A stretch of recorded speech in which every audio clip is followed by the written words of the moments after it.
సోదరీ సోదరులారా, మీరంతా బాగున్నారా? ప్రతిరోజు క్రమంగా వాక్యాన్ని పారాయణం చేస్తున్నారు గదా?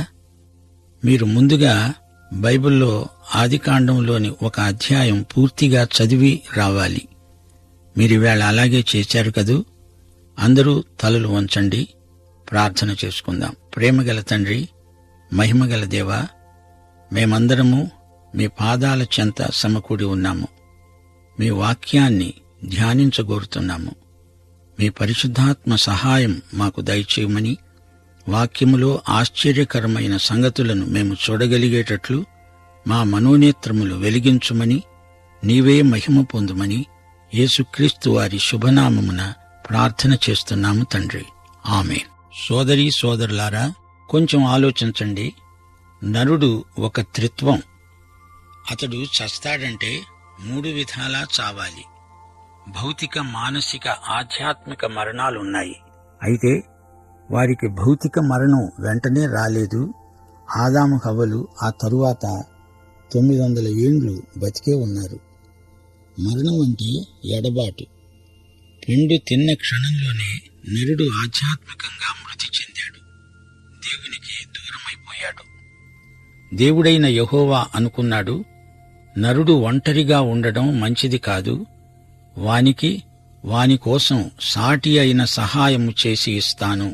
ఆదామును కొంతకాలం దేవుడు ఏదెను తోటలో ఒంటరిగా ఉంచాడు. అతనికి తన అక్కర ఏదో తెలిసి రావాలి. అతనికి సాటిగా, అతనితో ఉండడానికి మరో వ్యక్తి కావాలి. నరునికి నారి కావాలి. ఇది అతని అక్కర.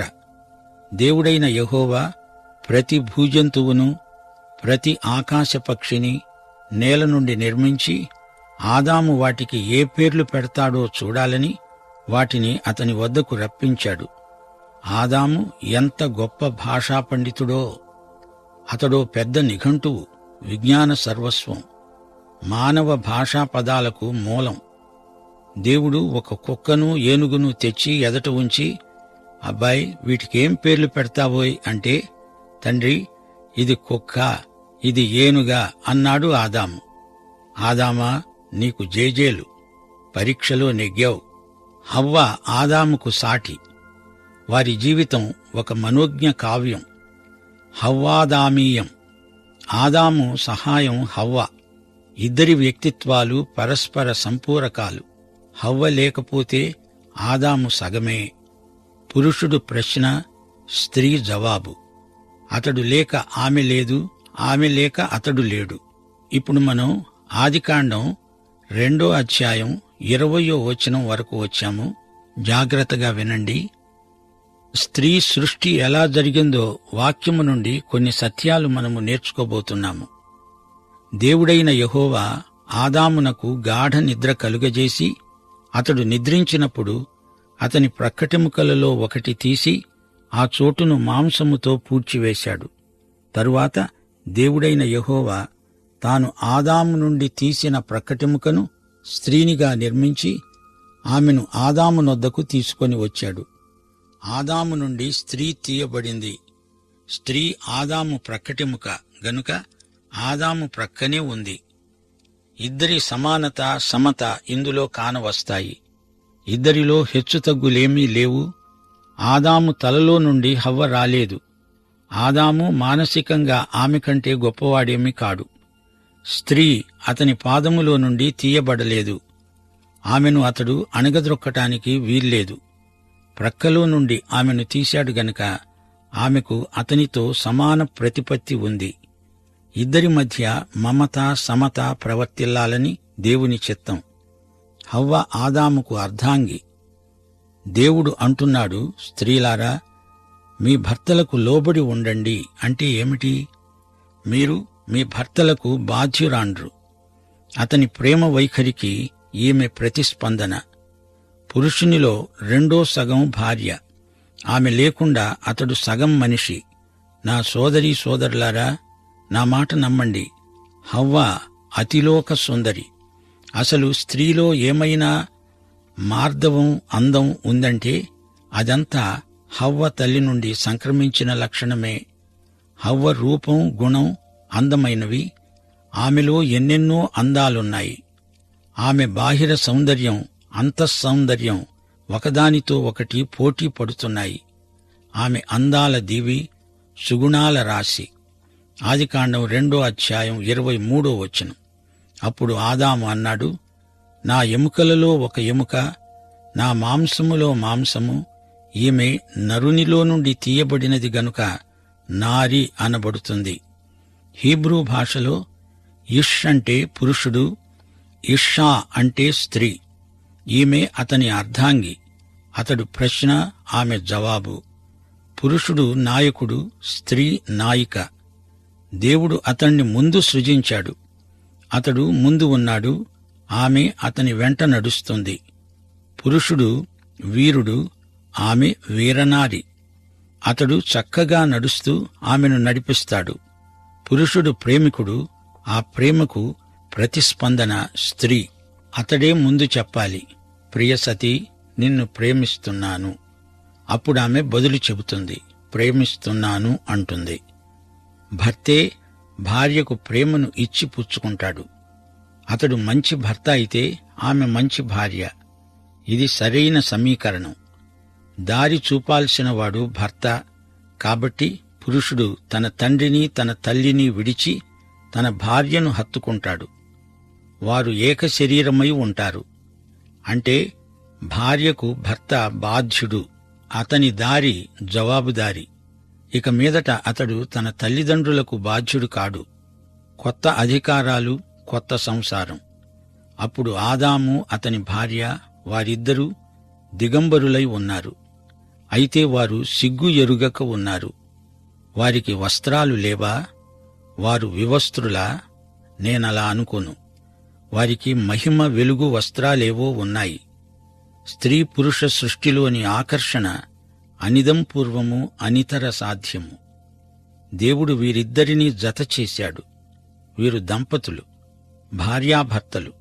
దేవుడు వీరిని జతపరిచాడు. దేవుడు తన ప్రజలకు కొన్ని వ్యవస్థలనుగ్రహించాడు. వాటికి మనుషులు విధేయులవ్వాలి. వివాహము అట్టి వ్యవస్థ.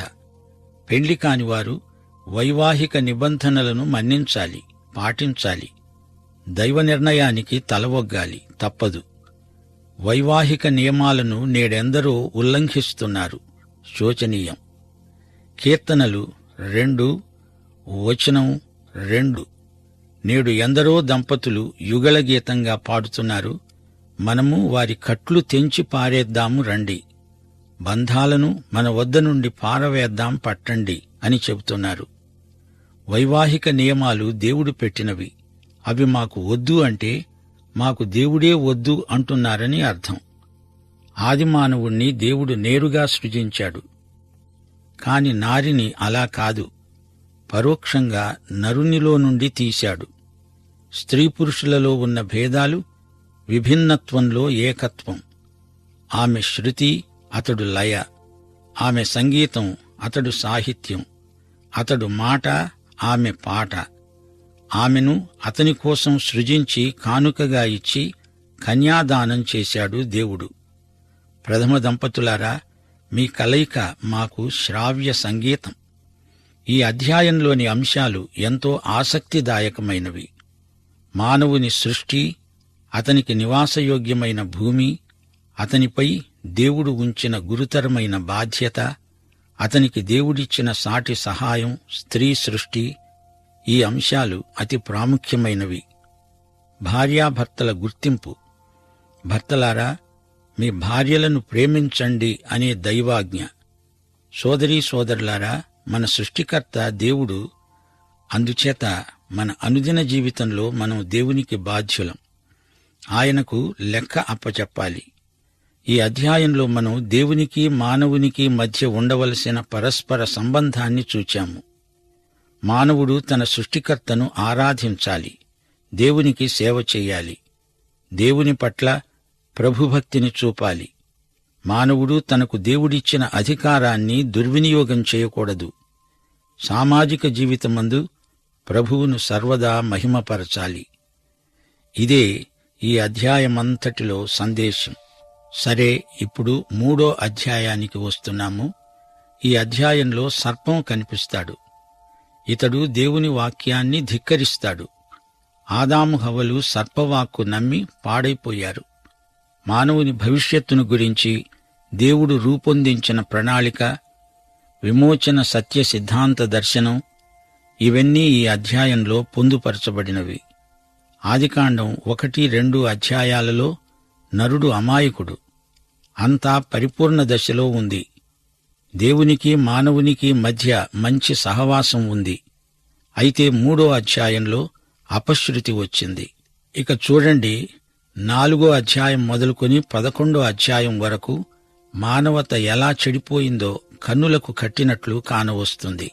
అసూయ, కోపం, హత్య, అబద్ధం, దుర్మార్గం, అవినీతి, తిరుగుబాటు, తీర్పు అడుగడుగునా కానవస్తాయి. ఈ దుర్గుణాలన్నీ ఎక్కడి నుండి వచ్చాయంటారు? వీటికి ఉత్పత్తి స్థానమేది? ఈ పాపానికి అంకురం ఎక్కడ మొదలైంది? దీనికి జవాబు ఆదికాండం 3వ అధ్యాయంలో మీకు లభిస్తుంది. ఈ 3వ అధ్యాయం మానవ చరిత్రలోని నాటకీయమైన దుష్పరిణామానికి ఆరంభం. ఇదే ఉత్పత్తి. 6000 సంవత్సరాల క్రిందట జరిగిన సంఘటనల వల్ల వచ్చిన విపరిణామమే నేటి లోక పరిస్థితి. సైతాను మానవతకు దేవునికి బద్ధశత్రువు. దేవుని కృప నుండి సైతాను కబంధహస్తాలలో పడిపోయాడు మనిషి.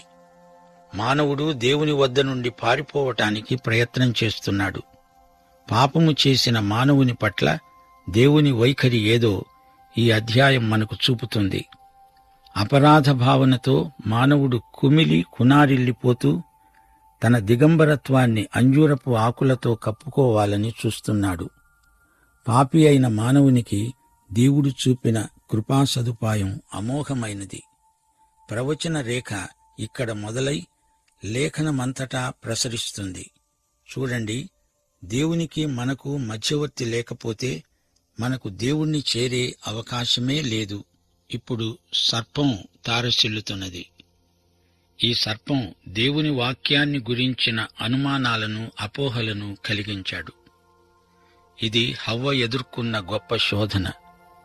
దేవుడైన యెహోవా చేసిన సమస్త భూజంతువులలో సర్పము యుక్తిగలదై ఉన్నది. అది ఆ స్త్రీతో అన్నది, ఇది నిజమా? ఈ తోట చెట్లలో దేని ఫలములనైనా మీరు తినకూడదని దేవుడు చెప్పాడా? అసలు ఎందుకు ఈ శోధన వచ్చినట్లు గమనించండి.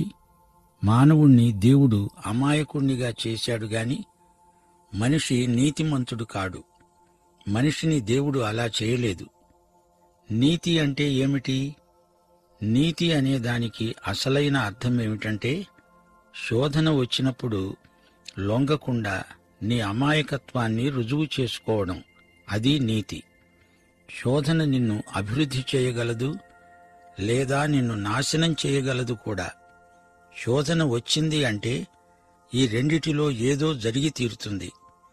ఏదెను తోటలో ఉన్నంత మాత్రాన ఆదాము హవ్వలకు శోధనలు రాకుండా పోవు. శోధనలు విశ్వాస పరీక్షలు. మానవుడు బాధ్యత గలవాడు. అతడు తన దేవుణ్ణి మహిమపరచాలి, దేవునికి విధేయత చూపాలి, దేవుణ్ణి సేవించాలి, దేవుని ప్రభుత్వానికి లోబడి జీవించాలి. మానవుని సృష్టికర్త దేవుడు. మానవుడు తనను తాను సృజించుకోలేడు. దేవుడు నిష్కర్షగా చెప్పాడు, నీవు ఆ పండు తినే రోజున చస్తావు. తోటలో ఇదొక్కటే గాదు, ఇంకా అనేక వృక్షాలున్నాయి. ఏ చెట్టు పండైనా తినగలడు. ఈ చెట్టు ఒక్కటే ఉంటే అది శోధన ఎలా అవుతుంది? ఈ వచనంలో మనకు సర్పం తారసిల్లుతున్నది. ఈ సర్పం ఎక్కడి నుంచి వచ్చింది? అసలు ఈ సర్పం ఏదెను తోటలోకి ఎలా జొరబడింది? ఏమో, అది ఏదెను తోటలో మటుకు ఉంది, మనకు అక్కడే కనపడుతుంది. సైతాను సర్పాన్ని వాడుకున్నాడు. 2 కొరింథీ 11వ అధ్యాయం 14వ వచనంలో పౌలు ఇదే హెచ్చరిక చేస్తున్నాడు. ఇది ఆశ్చర్యము కాదు. సైతాను తానే వెలుగుదూత వేషము ధరించుకుంటున్నాడు. సైతానుని గురించి ప్రకటన గ్రంథంలో ఎక్కువగా చెప్పబడింది. ప్రకటన 12వ అధ్యాయం 9వ వచనం, సర్వలోకమును మోసపుచ్చుతూ అపవాది అని, సైతాను అని పేరుగల ఆది సర్పమైన ఆ మహాఘట సర్పము పడద్రోయబడింది. దాని దూతలు దానితో కూడా పడద్రోయబడ్డారు. ప్రకటన గ్రంథం 20వ అధ్యాయం 2వ వచనంలో కూడా ఈ సైతాను పేర్కొనబడ్డాడు. అతడు ఆది సర్పమును అనగా అపవాది సైతాను అనే ఆ ఘట సర్పమును పట్టుకొని 1000 సంవత్సరాలు వానిని బంధించి అగాధములో పడవేశాడు. ఈ సర్పం మామూలు పాము కాదు, దీనికి విపరీతమైన దుష్టశక్తి ఉంది. ఈ ఘటసర్పం పుట్టుపూర్వోత్తరాలు యెషయా గ్రంథం 14వ అధ్యాయం, యెహెజ్కేలు 28వ అధ్యాయాలలో తేటగా చెప్పబడి ఉన్నాయి. ఆదికాండం 3వ అధ్యాయం 2-3 వచనాలు. ఆ స్త్రీ సర్పముతో అన్నది, ఈ తోట చెట్ల ఫలములను మేము తినవచ్చును. అయితే తోట మధ్య ఉన్న చెట్టు ఫలములను గూర్చి దేవుడు మీరు చావకుండునట్లు వాటిని తినకూడదని, వాటిని ముట్టకూడదని చెప్పాడు. ఈ సర్పం అసలెందుకు స్త్రీ దగ్గరికి వచ్చింది? పురుషుని దగ్గరికి ఎందుకు వెళ్ళలేదు? దేవుడు ఆదామును సృజించినప్పుడే చెప్పాడు, ఈ ఒక్క చెట్టు ఫలాలు తప్ప ఈ తోటలో ఏ చెట్టు పండ్లైనా తినవచ్చు. ఈ సమాచారం హవ్వ ఆదాము ద్వారా మాత్రమే విన్నది. అందుచేత సర్పం హవ్వ దగ్గరికే వెళ్లడం జరిగింది. స్త్రీ మనస్సు స్వతహాగా మెత్తనిది, సున్నితమైనది. కొత్తది ఏదో తెలుసుకుందామనే ఆసక్తి స్త్రీకి సహజంగా ఉంటుంది. ఈ రోజున కూడా తప్పుడు సిద్ధాంతాలను సులభంగా నమ్మేది మొట్టమొదట స్త్రీలే. అట్టి సిద్ధాంతాల విమత శాఖల్లో నాయకురాండ్లు స్త్రీలే. సైతాను ఉపాయశాలి. అతడు అడిగిన ప్రశ్న హవ్వ మనస్సులో దేవుని వాక్కు మీద అనుమానం పుట్టించింది. ఇది నిజమా? దేవుడు చెప్పాడా?